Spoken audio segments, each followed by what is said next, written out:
Yo, vous connaissez Dr Stone, ce manga où après une apocalypse, un génie de la science reconstruit toute une civilisation, tire de zéro? Bah il faut savoir que le Japon, il l'a fait. Il y a à peine 150 ans, le Japon c'était encore un pays féodal, sans train, sans électricité, sans industrie. Et aujourd'hui, je vous apprends rien, le Japon c'est une des nations les plus techno du monde. Donc ce que je vais faire, c'est que je vais vous raconter comment le Japon a traversé 1000 ans d'histoire en à peine un siècle, et le tout en moins de 3 minutes. 1868, restauration de Meiji. Le shogunat tombe. Le Japon se dit, ok, on est à la bourre, on va copier les occidentaux. Et on va faire mieux, on va les dépasser. Là, ils envoient une délégation faire le tour du monde, la fameuse mission Iwakura. Ils matent tout, l'industrie, l'éducation, l'armée, la politique. Ils reviennent et là, boum, ils modernisent tout. Création de ministères, d'écoles, de lois modernes, d'une armée nationale, et ils lancent leur chantier du siècle. À peine 4 ans plus tard, en 1872, il y a déjà un train entre Tokyo et Yokohama. Ils posent des rails, installent le télégraphe, lancent le téléphone, ils créent des usines modèles qu'ils refilent ensuite à des familles industrielles. C'est comme ça que naissent les gros groupes qu'on connaît aujourd'hui. Ils rendent l'école obligatoire, ils imposent le service militaire, ils unifient le pays. Bref, en 40 ans, le Japon devient une vraie puissance internationale. Mais ensuite, ça dérape. Séisme de Tokyo en 1923, crise mondiale en 1929, montée du militarisme, guerre avec la Chine, puis la Seconde Guerre mondiale. Et en 1945, le Japon est en ruine. Tokyo est rasé, Hiroshima, Nagasaki détruite, et l'économie est à zéro. Mais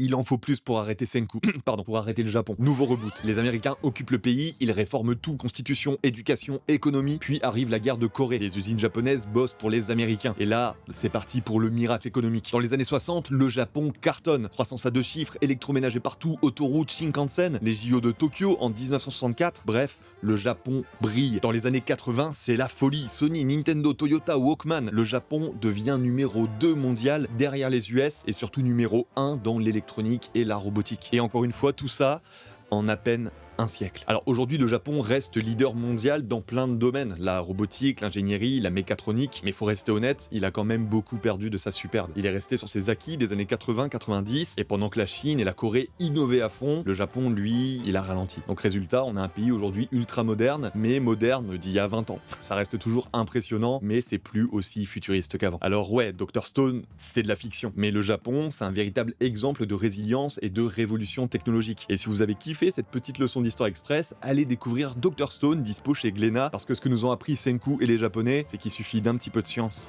pour littéralement reconstruire le monde.